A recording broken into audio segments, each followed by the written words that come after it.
Depuis que nous sommes enfants, nous mettons le monde dans des boîtes.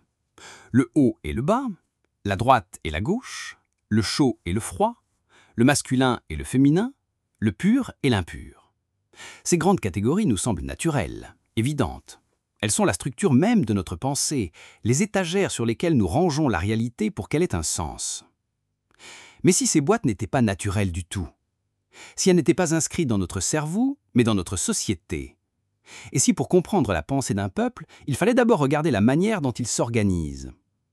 C'est cette révolution intellectuelle que vont mener nos deux aventuriers du jour, une équipe redoutable, un oncle et son neveu, les pères fondateurs de la sociologie française, Émile Durkheim et Marcel Mauss.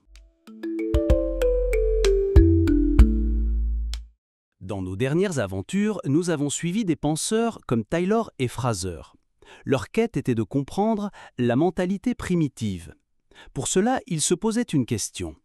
Qu'est-ce que l'homme primitif, seul face à la nature, a bien pu penser?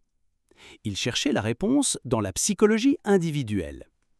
Durkheim et Mauss vont balayer cette approche. Pour eux, c'est une impasse. L'homme n'est jamais seul, il est toujours membre d'un groupe. Leur nouvelle question révolutionnaire est donc: dans quel type de société cet homme vivait-il et comment cette société a-t-elle façonné sa manière de penser? Ils ne cherchent plus la clé dans le cerveau, mais dans l'organisation sociale. Leur aventure n'est pas de collectionner des croyances bizarres, mais de trouver le plan d'architecte de la société qui se cache derrière ces croyances.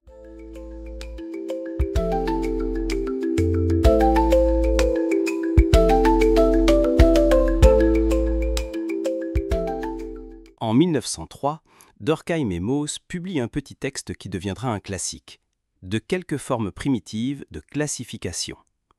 Il s'appuie sur les récits d'ethnographes qui décrivent la vie des aborigènes d'Australie. Dans ces sociétés, la tribu est divisée en deux grandes moitiés, deux clans principaux, disons le clan du Kakatoès blanc et celui du Kakatoès noir. Cette division n'est pas anecdotique, elle structure toute la vie sociale. Un homme du clan du Kakatoès blanc doit épouser une femme du clan du Kakatoès noir.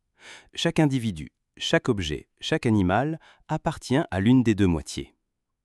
Et c'est là que Durkheim et Mauss font leur découverte géniale. Ils observent que cette classification sociale ne s'arrête pas aux humains, elle s'étend à l'univers entier. Le soleil, la lumière, la chaleur, ils appartiennent au clan du Kakatoès blanc.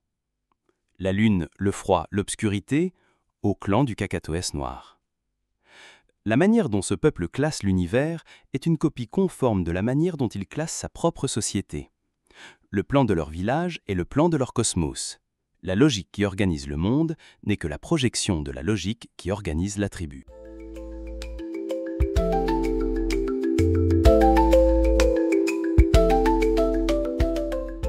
La conclusion de Durkheim et Mauss est alors la suivante.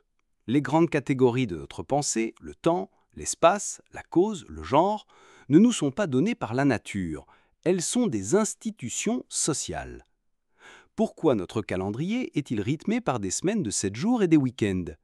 Ce n'est pas un rythme naturel, c'est un rythme social, hérité de traditions religieuses et de luttes ouvrières.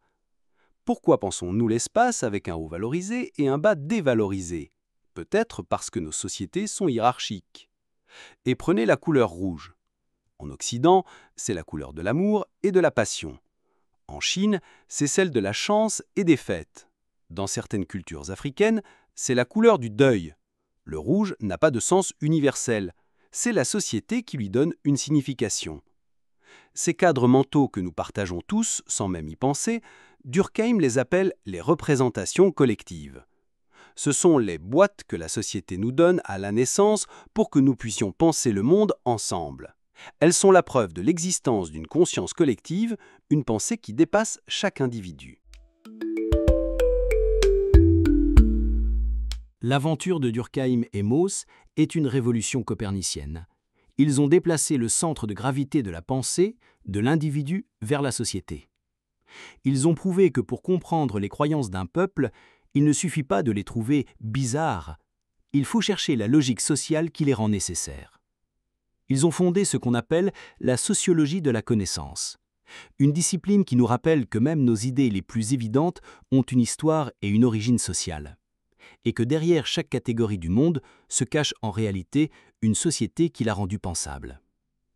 Dans notre prochain épisode, nous traverserons l'Atlantique pour rencontrer un homme qui va incarner la synthèse parfaite entre la rigueur théorique des Français et la passion du terrain des Anglo-Saxons.